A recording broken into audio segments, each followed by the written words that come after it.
जहां एक तरफ राखीन कॉरिडोर को लेकर बांग्लादेश में बवाल मचा है, अमेरिका और चीन आमने सामने हैं, तो वहीं दूसरी तरफ देखने को मिल रहा है कि भारत भी अब एक बेस को साफ सुथरा कर रहा है। क्या बांग्लादेश में एक बड़ा खेल सामने है? जियोपॉलिटिक्स में बहुत कुछ चल रहा है, हमेशा की तरह जानने को मिलेगा बहुत कुछ। आइए जानते हैं इन खबरों को विस्तार से। बांग्लादेश में प्रस्तावित राखीन कॉरिडोर को लेकर राजनीतिक और सैन्य गतिरोध शुरू हो गया है। अंतरिम सरकार के मुख्य सलाहकार मोहम्मद यूनुस ने अमेरिका समर्थित इस गलियारे का समर्थन किया है। वहीं बांग्लादेश के सेना प्रमुख जनरल वकारुज्जमान ने कड़ा विरोध किया है। उन्होंने तो इसे बांग्लादेश की राष्ट्रीय संप्रभुता के लिए खतरा करार दिया और इसे खूनी गलियारा करार दिया। बांग्लादेश के सेना प्रमुख जनरल वकारुज्जमान ने सार्वजनिक रूप से राखीन कॉरिडोर की निंदा की है। उन्होंने कहा कि बांग्लादेश की राष्ट्रीय सुरक्षा और क्षेत्रीय स्थिरता को खतरे में डाल सकता। उन्होंने अंतरिम सरकार की निर्णय लेने की प्रक्रिया की आलोचना की, विशेष रूप से ऐसे महत्वपूर्ण मुद्दे पर सेना के साथ परामर्श की कमी की। सेना प्रमुख की कड़ी प्रतिक्रिया के बाद यूनुस प्रशासन ने यू टर्न लिया और कहा कि उन्होंने इस कॉरिडोर को लेकर कोई फैसला नहीं किया है। हालांकि इस घटना ने सेना और सरकार के बीच खाई को सार्वजनिक कर दिया। राखीन कॉरिडोर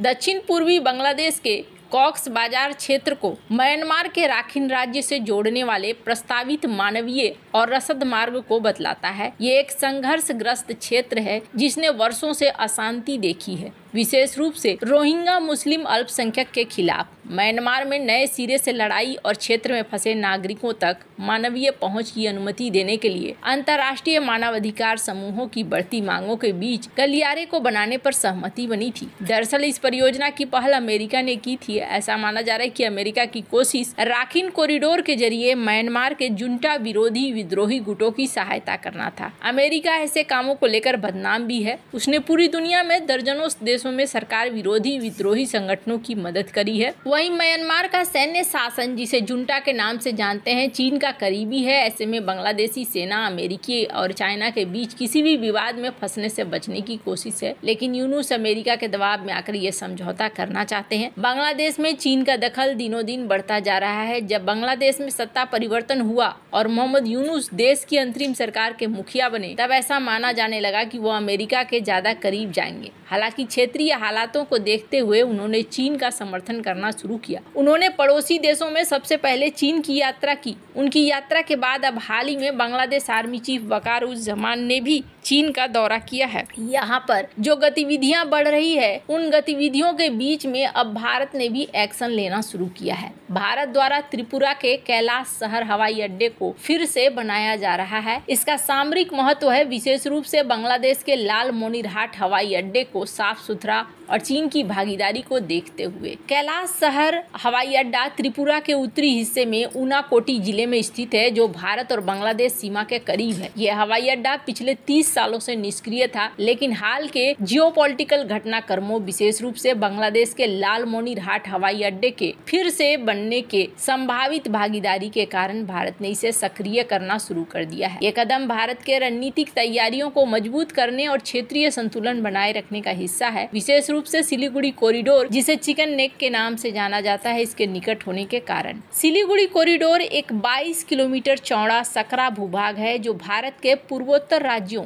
अरुणाचल प्रदेश, असम, नागालैंड, मणिपुर, मिजोरम, त्रिपुरा, मेघालय और सिक्किम को मुख्य भूमि से जोड़ता है। ये कॉरिडोर नेपाल, भूटान, बांग्लादेश और चीन की सीमाओं से घिरा हुआ है, जिसके कारण ये भारत की रणनीतिक और सैन्य दृष्टि से अत्यंत संवेदनशील है। लालमोनिरहाट हवाई अड्डा, जो सिलीगुड़ी कॉरिडोर से केवल 135 किलोमीटर है और भारत बांग्लादेश सीमा से 12 से 20 किलोमीटर की दूरी पर है, यदि चीन के नियंत्रण में आता है तो ये भारत की सुरक्षा के लिए गंभीर खतरा पैदा कर सकता है। कैलाश शहर हवाई अड्डे का 1971 के भारत पाकिस्तान युद्ध में महत्वपूर्ण योगदान रहा, जो बांग्लादेश की स्वतंत्रता के लिए लड़ा गया था। इस युद्ध के दौरान भारतीय वायुसेना ने कैलाश शहर हवाई अड्डे का उपयोग न केवल सैन्य मिशनों के लिए किया था, बल्कि बांग्लादेशी प्रतिरोध समूह किलो फ्लाइट के संचालन के लिए भी किया। किलो फ्लाइट क्या थी? किलो फ्लाइट बांग्लादेशी मुक्ति संग्राम का एक हवाई प्रतिरोध समूह था जो भारतीय वायुसेना के नियंत्रण में काम करता था। इनमें एक कनाडाई निर्मित DHC-3 ओटर विमान, एक फ्रांसीसी निर्मित अलोट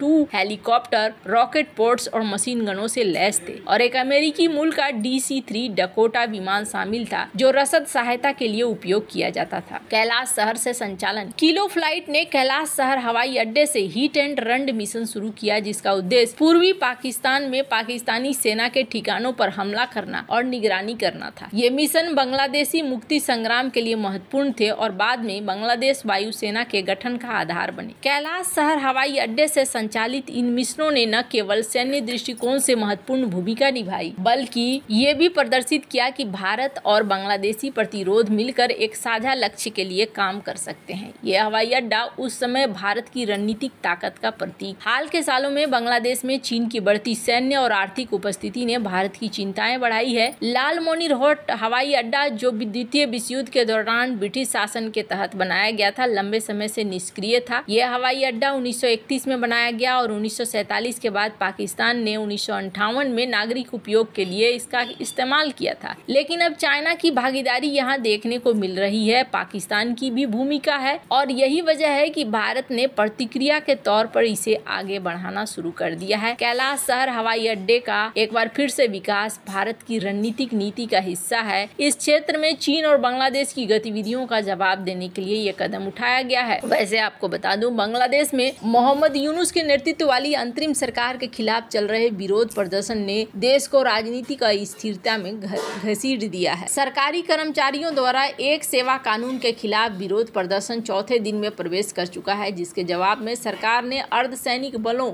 विशेष हथियार रणनीति इकाई और रैपिड एक्शन बटालियन को तैनात किया है। ये लेख तैनात किया है। मोहम्मद यूनुस के नेतृत्व वाली अंतरिम सरकार को एक नया सेवा कानून पब्लिक सर्विस अध्यादेश 2025 के कारण व्यापक विरोध का सामना करना पड़ रहा है। ये कानून सरकारी कर्मचारियों को अनुशासनात्मक उल्लंघन के लिए 14 दिनों के भीतर बिना उचित प्रक्रिया के बर्खास्त करने की अनुमति देता है। इस कानून को सरकारी कर्मचारियों ने अन्यायपूर्ण और असंवैधानिक करार दिया जिसके परिणाम स्वरूप ढाका के सचिवालय में लगातार 4 दिनों से विरोध प्रदर्शन हो रहे हैं। इन प्रदर्शनों ने सचिवालय की प्रशासनिक गतिविधियों को ठप कर दिया है और सरकार ने स्थिति को कंट्रोल करने के लिए कड़े कदम उठाए हैं। अर्धसैनिक बलों की तैनाती की गई है, सुरक्षा प्रतिबंध लगाए हैं। विरोध में कर्मचारियों का कहना है कि उनकी नौकरी खतरे में है। अब आप जरा सोचिए, जैसा हाल शेख हसीना का था वैसा ही यहाँ पर हो रहा है और एक बार फिर से 2007 की तरह इस सरकार के ऊपर भी दबाव बन रहा है कि आप चुनाव कराइए, चुनाव क्यों नहीं करवा रहे हैं। बांग्लादेश में अब ये मामला धीरे धीरे तूल पकड़ता हुआ नजर आ रहा है। भविष्य के लिए ये